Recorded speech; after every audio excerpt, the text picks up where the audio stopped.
Hey everybody, welcome back to my channel. I know I've been missing in action for the last week and a half, almost 2 weeks, and I'm a little behind on my recap and review of my Big Fat Fabulous Life. So I have 2 episodes I need to review. Episode 4, Vaxed and Waxed, and episode 5, Retreat Yourself. So we're gonna do a little mashup here because these past 2 episodes have really just been focused on Whitney and Ashley on the big girls retreat in St. Simon's Island. So, and I promise next week I'll be more on schedule. I've just been super busy, but I don't want to make excuses. So let's get the sort of non-related retreat stuff out of the way first. So Whitney meets with Jessica at the gym, and she shares with her that she is looking into creating an app for No BS Active, that it's going to cost a little bit of money, but you got to spend money to make money. And this endeavor is what Whitney's dad would call a calculated risk. So Jessica's excited. It's something they're both going to work on and that they're both looking forward to. While they're there, Jessica's dad, Will, comes by to say hi to Whitney, and he asks her how her certification is coming along. When is she going to take the test? What's going on? And Whitney tells him that she's halfway through the textbook, and Will shares with the camera that he knows Whitney well enough to know that she will stretch something out to the bitter end and then some. So he challenges her with taking the certification test in 4 weeks. It's sort of a deadline. You'll pass or you won't, but I mean, let's get this ball rolling and get you certified so you can possibly come and train. She's up for the challenge. She's a little nervous, but she's down to kind of fall into that timeline. So that's pretty much that. What else? Buddy moves out. He comes over one night, just packs up his last few boxes and moves. It's like the nighttime. Whitney is, she's sad to see him go because now she's going to be living alone. She doesn't really like that. Buddy's excited. It sounds like he is indeed moving in with his lady, Courtney, and she lives about an hour and a half away from Greensboro. So he's excited for that next phase in his life. Whitney is happy for him, but she's concerned that the distance may lead to them growing apart a bit. Only time will tell. So we'll see. And that was pretty much that with Buddy. Moving on, let's talk about Whitney's family. Hunter, her brother, is getting ready to go back to New York soon, where he lives. So before she leaves for her trip, she comes over to visit with her mom and her dad and her brother. And the topic of Hunter leaving comes up, and Whitney's sad to see him go, but also she knows that when he leaves, sort of the responsibility of her parents and their care falls on her. That might be a little extreme, I think. They're very able and of sound mind, but I like I said, I get when your parents get older, these are things you think about, and she is really pushing for them to move their bedroom upstairs to the downstairs. This isn't a new proposal. She asked them to do this a few seasons ago when her dad, Glenn, I believe his name is, had tripped and fell coming down the stairs. Now, she's coming in with, if you do this, it'll make me feel better. I won't feel as nervous. I'll feel reassured when I'm away. And, the parents, they appreciate her concern, but her dad tells her, like, we're not decrepit. Like, we can make our own decisions. And the mom says, we'll probably eventually move downstairs, but maybe 5 or 6 years. Whitney even suggests that, as an incentive to get them to move downstairs, she will, like, redecorate the whole downstairs bedroom. And I thought she meant like she was gonna go buy a new bed and couch. And no, I think what she meant was she'll paint and she'll move the furniture and feng shui it for them. And I was like, well, that's no incentive. Like, how about you like redo it all, buy all new stuff? I mean, that would get me to move. But Hunter can see that, Whitney's kind of pushing really hard and not letting up. And he jumps in and says, okay, Whitney, they've heard you, let's just maybe let them go at their own pace. And this is the thing, Whitney, she's coming in with guns blazing. This is what she wants. And we know Whitney tends to get her way. But I don't think the parents are being forceful enough. I don't think they're putting their foot down hard enough and telling her, like, no, we're not moving. Drop it. We'll do it when we're ready. They're kind of just like, they're sort of hemming and hawing, like, oh, maybe we'll see. I don't. But Whitney also shares that, when she brought this up, she didn't think that they were just going to jump on board and be like, yeah, let's do this tomorrow. She knew it's going to be a battle, and this is just sort of phase 1, sort of like, plant the seed of, them moving. And she's, like I said, Whitney is good to get what she wants, and so I think she has a bit of a road ahead of her, but she's fully ready, like, to get them downstairs by any means necessary. Later on, when she's on the trip, I'm kind of jumping ahead a little bit. because I just want to round out the whole family story. She calls from her trip just to check in, see how they're doing, asks if they've made any moves to the downstairs bedroom, and Babs Bunny's like, no, what's that? It's a bad connection. You're breaking up, and because yeah, they're not moving. They're in no rush to move. But, like Whitney said, she's just chipping away at this idea to get them downstairs. She also shares that she's having a wonderful time on the trip, and, it had just been so long since she traveled. It's just doing, wonders for her and her mental health, and she suggests maybe taking a family trip together, perhaps to Maine. She's never been. The parents sound keen to do it, so are we going to get a family vacation this season? I don't know. We'll have to wait and see. But that was pretty much it with her family. Now, before she leaves for the trip, her and Ashley go, and I'm bringing this up because I have a point to make. They go to the waxing salon, to get their legs waxed, their bikinis, their underarms, because they're going to be doing this bathing suit photo shoot. Now, did you guys catch that Whitney said she hadn't had like any waxing done since 2015, and it was time to tend the garden? And I thought that was interesting, because you mean to tell me you were in a full-on relationship with Chase not but a year ago, and you never went? I mean, lockdown, shutdown notwithstanding, they were together before that. You didn't go tend to the garden when you were with your man? I mean, look, now women who are all natural and men who love their women all natural, I'm not downing that. Do you? You like it, I love it for you. But if you're there getting waxed and that's something you're into, then that's something you're into. Which just leads me to believe even further that I don't fully buy into their relationship. Or else you would have tended that garden long ago. Do you know what I'm saying? Do you disagree with me? I'm not trying to shame people who don't get waxed and are with their men, but do you know what I'm trying to say? You know what I'm trying to say. I'm just making a point. Just another chalk it up, another point for I don't think they were together. Anyway, let's move on to the actual trip. So Ashley and Whitney drive down to St. Simon's Island. I think it's just right off the coast of Georgia. I mean, just right there. I looked at the map, and it's beautiful. The drive down there, it's just lush. It's green. It's southern. Annette, who is in charge of these trips and puts them on, found a beautiful, dare I say, mansion. It's a 4-story Airbnb, and she spared no expense. She meets Ashley and Whitney at the door to give them a tour. She shows Whitney to her beautiful suite. She's hired a chef for the week. She's planned out an itinerary for the week, a bunch of events they're gonna do. And the first night they're there's a mixer. I think 3 women are there. There's ranging in ages from I think 29 to 37, Whitney being the oldest, not that 37 is old. I think one of the women, Ashley, the African-American, very beautiful, she's married. There's a woman by the name of Josie. She's the youngest one. I think she's the one who's 29. She's just about to move in with her boyfriend. Then you have Rebecca, who is single, and then you have Annette, who's putting sort of the trip on for everybody, and then you have Whitney and Ashley, her friend. Ashley is married with a child, and Whitney shares that she's single, but she's talking to a Frenchman that she met on an app. When they're just kind of talking and mingling, the topic of like horror dating stories comes up. Now let me tell you, I have a few dating horror stories myself, but what they're talking about I've never encountered. One woman shares that a man asked her, like, how did you get so fat? Was it from eating a lot? The audacity, I think Annette shared that a man once told her, like, oh my God, I've never seen breasts so big. Like, excuse me? Like, yeah, I mean, I think what's good about these trips, and I think a big, like, the point of it is also not just going out and, like, having a great vacation experience, but also meeting women who've been through similar experiences and situations. Like, I can't speak to those kind of, like, comments have never been said to me. I mean,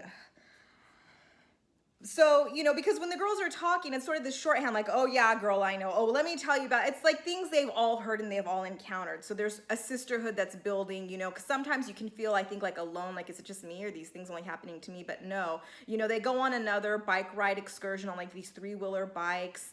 And at one point, one of the girls, Ashley, asks if they can take like a break, and they pull off like to the side of the road, and this car slows down and yells out, get out of the way, fatty.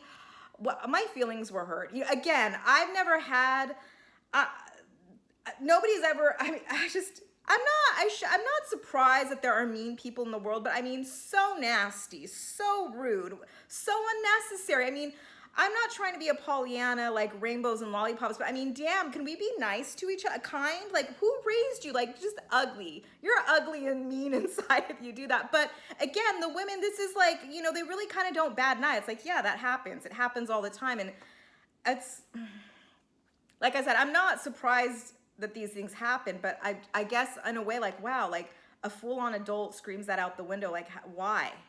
Do you feel better? It's so mean. I know the world is a harsh place, but to see it, I felt bad. But the women kind of just like, yeah, it's fucked up, but it is what it is. Again, they can kind of all sort of relate to each other. There's another event where they meditate in a park, and that leads them through a meditation. And when they're done, the topic of like weight loss surgery comes up, and Whitney shares that it's something she's really thought about recently, more so after her breakup and the cheating scandal with Chase, because she was just, sort of questioning if she is lovable, like as she is. Will anybody love her again? And she finally kind of came around to the realization that, it's really not about her weight. She does admit that, when she thinks about weight loss, she thinks of it in terms of, it making way for an easier life for her, navigating. I mean, because it's true. I mean, certain things are tougher, like, for example, when Annette showed them the bikes, they asked like, oh, how much will that bike hold? I mean, that never crosses my mind to think that, but this is something they do have to think about. And if they,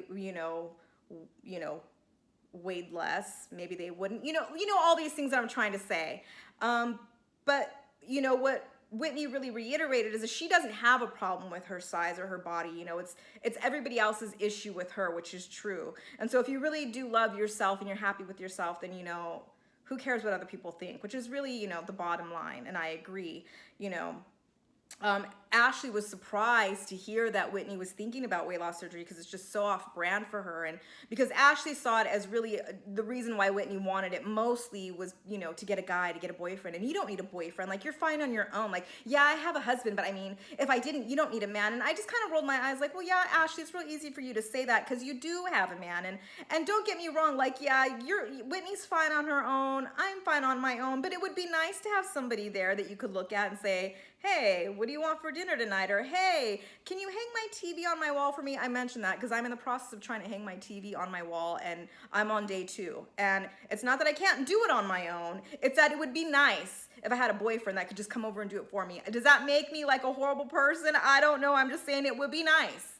It would be nice. I'm doing it though, because you got to do what you got to do sometimes. But Ashley, oh, please, you don't need a man. I get what she's trying to say, but it just came off very like callous and just like, oh, you don't, even though I have one, but you don't know. I think I was triggered in a way. I think because I'm having so much trouble hanging my TV, but I digress.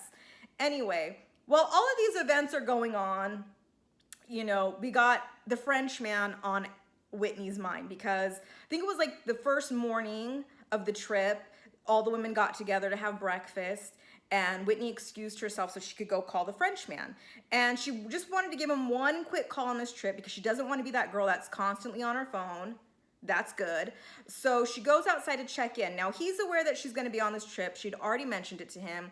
So she just kind of gets on the phone, I guess, to let him know, like, hey, I'm here, I'm safe, it's great. She's telling him, I'm just right across the street from the beach. It's beautiful. You would love it here, if you wanted to come to, North Carolina, there's beaches. And he tells her, I was not aware that North Carolina was a tropical destination. It's not really, but she tells him, well, we have mountains and foothills and malls and whatever, your heart desires. And he's like, okay. And she tells him, as a matter of fact, I was reading in the news that the borders are opening up in France, so I could visit you, or you could think about visiting me. Because she shares that they've been dating now for, did she say like 6 months? Dating, I suppose. She mentioned that they have gone on numerous virtual dates. Okay, so obviously the next organic, natural step would be to meet in person. I totally agree, but he he's not, you know, she's trying to be very flirty, and it's like pulling teeth. Like does he get that they're in a relationship? Does he know, Whitney, that you guys are dating? Because she tells him like, yeah, you know, I was looking into it, like I could go down there or you could come here, and he's, you know, what do you think? And he's telling her, I do not know, that I'm just trying to compute this in my head. Like, well, what do you got to compute? Do you want to see me or don't you want to see me? It's kind of black and white in my opinion. And so she tells him, okay, well, you know, think about it. Like, let me know how you feel. And she tells him, okay, well, I'm gonna let you go. You know, the girls are kind of waiting, and, you know, I'm just feeling really excited. I think I want to get wild on this trip. And he's like, oh, you know, wild. And she asks him, like, to be flirty, like, yeah, can I get wild? Like, how wild can I get? And he tells her, as ever wild as you want. Like, basically, you're a grown-ass woman. I don't own you. You're not my girlfriend. Do what you want, is essentially what he tells her. And you can tell she's kind of like crestfallen, like, you know, I think she wanted him to come back with, well, don't get too wild, you know, save that all for me, baby. But that's not what he gave her, you know. So she tells him, okay, well, I'm gonna let you go, you know, I'll miss you. And he tells her, okay, well, don't miss me too much, have fun, click. Like, is this guy, I mean, is it because he knows they're filming and so he's holding back? Because if I heard this I did hear this conversation. If you asked me, I'd be like, yeah, it doesn't sound like he's that into you. Like, you guys are dating? I couldn't tell. He sounds like your French tutor. Like, so this conversation, you know, and it's like on the first day she's there, it's just like lingering in her mind. Like, is this all in her head? Like, is she into him way more than he's into her? It kind of seems that way, you know, when they're meditating, you know, just trying to clear their mind. He's on her mind. You know, when they're riding the bike, she's, you know, he's just, you know, she can't stop thinking about the conversation and how it didn't go the way she really wanted. I'm sure she wanted to hear him say, like, great, the borders are open, let's do this. I can't wait to see you. Yeah, I would love to come, or I would love to have you come. But that's not what's happening. So later on, they have their beach day photo shoot. And so, you know, the girls get on the beach, they're in their bikinis, it's really fun, they're splashing around. And at one point, the photographer kind of splits the group up and says, okay, I'm gonna film these girls for a little bit and then I'll get back to you. So while Whitney and Ashley and a couple of the other girls are standing around, somehow the topic of one of Whitney's ex-boyfriends, Avi, comes up. Okay. From the looks of it, because we got some flashbacks, it looks like Avi was a storyline in a season past that I obviously did not watch. And they had his face blurred out. Was his face always blurred out? If you guys watched, let me know. So apparently, Whitney met this guy Avi online. He lived local to her and they started a relationship only for her to find out that he had a fiance in Egypt and hoes in all area codes. I shouldn't call them hoes. He had women, girlfriends, like spread out all over. And it, you know, I'm assuming like once these women saw him on TV with Whitney is when they started reaching out to Whitney. If you guys know, fill me in. Anyway, women were reaching out to Whitney, letting her know like, hey, that's my boyfriend. Hey, I'm kind of dating him right now. And it kind of blew up to this sort of climax where the Egyptian fiance came out to Greensboro to meet Whitney and confront Avi. And that's on camera, but he's blurred out. He like jumps in his car and speeds away and that's it. So when she's talking about like, you know, the last time she sort of met somebody online and was kind of like in this relationship, was with Avi. And Rebecca, one of the women on the trip, looks to Whitney and says like, I don't know if you remember, but I was one of the girls that reached out to you because he was trying to like hook up with me. And Whitney's like, oh my God, like I thought you looked familiar. I totally forgot. And, you know, Rebecca just kind of says, yeah, like, he reached out to me. He really wasn't my type, but I knew like you were in a relationship with him. So remember, I sent you like screenshots and text messages and it's all coming back to Whitney. And it's just, you know, it's reminding her of this really bad time and she can't help but correlate it to what's going on with the Frenchman, you know, a guy she met online, a guy, you know, who lives far away. Like, how can she really trust him? And obviously he's not a catfish. They FaceTime, you know, she knows that he's there and he's real, but he's a whole continent away. He could be married, he could have kids, he could be hiding anything. You don't know, you're not there. How do you trust him? Well, he hasn't given her any reason not to trust him, but you know, with Avi, he lived local and he didn't give her a reason not to trust him either, and look how that blew up in her face. So now she's second guessing everything. She sort of steps away from the group, you know, kind of pensive, and Rebecca follows her and says, I'm really sorry, like if I brought this up and you know, and I'm ruining your time. And Whitney tells her, no, I mean, it's not about you. Like, I have no problem with you at all. It's just, you know, I haven't thought about Avi. I haven't thought about that situation for so long. And now it's just like bubbling up all these emotions of like hurt and anger and deceit. And now I'm going through this thing with this French guy and I want to see him, but he doesn't really want to see me. And I don't know, like if I can trust him. And it's the same kind of like, you know, it's long distance and it's online. And, you know, she's confused. You know, later that night, they sort of have a final dinner and she shares with the group that she's thinking about just like cutting it off with the French guy. And everybody's shocked. What? Since when? And it's really just her, some might say, you know, her baggage from her last relationship that she's holding against the Frenchman who hasn't done anything. I mean, and truly, he hasn't done anything. He doesn't even want to come and see her. I mean, at least at this point, it doesn't sound like. And so I think the group is mostly telling her, you know, the advice they're giving her is like, that's really your baggage. Like that might be holding you back, you know, because at this point, Whitney has been like pedal to the metal. She wants to pursue this relationship with this guy. And now because he might not be reciprocating the feelings and she's thinking about Avi in the past, she's ready just to like cut it off. And I understand where she's coming from. I mean, next week she's going to have a conversation with him and really kind of like press the issue. Like, what's the deal? Am I wasting my time? And I think that's totally fair, but we can get into that later. So that's kind of where we left it. Side note, a video from a YouTuber called Backwoods Barbie. I love her accent. I'm sure you guys follow her if you watch my reviews. She reviews the show too somewhat.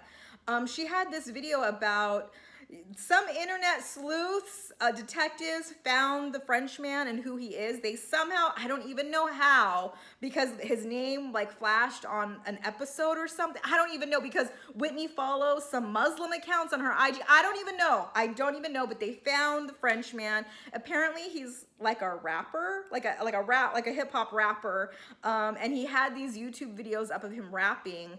They're down now, and there's some speculation that Whitney might have met him when she was in Paris with the trip with Chase and Ryan and all them, and he might have been part of like the Parisian crew. It's possible. I mean, I don't know. I mean, I have no idea. But I wouldn't be surprised. And if that is true, another point in how I think that the relationship with Chase is fake. Because was she flirting with that guy over there, this Frenchman? Apparently he is, you know, Parisian, but he is, he's Muslim. And so somebody went onto her IG account and saw that she follows all these like Muslim accounts. I mean, how do you guys figure this out? How do you have the time? Anyway, so I guess we'll see what happens. That was pretty much it. You guys let me know what you think.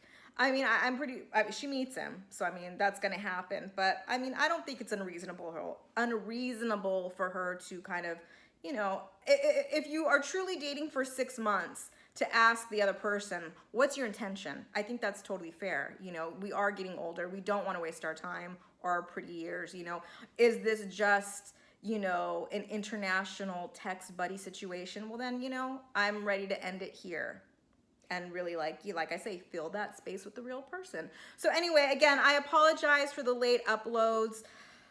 So much going on, I don't want to get into it, but a lot going on. So rate, comment, subscribe, let me know what you guys think, and I'll see you next time.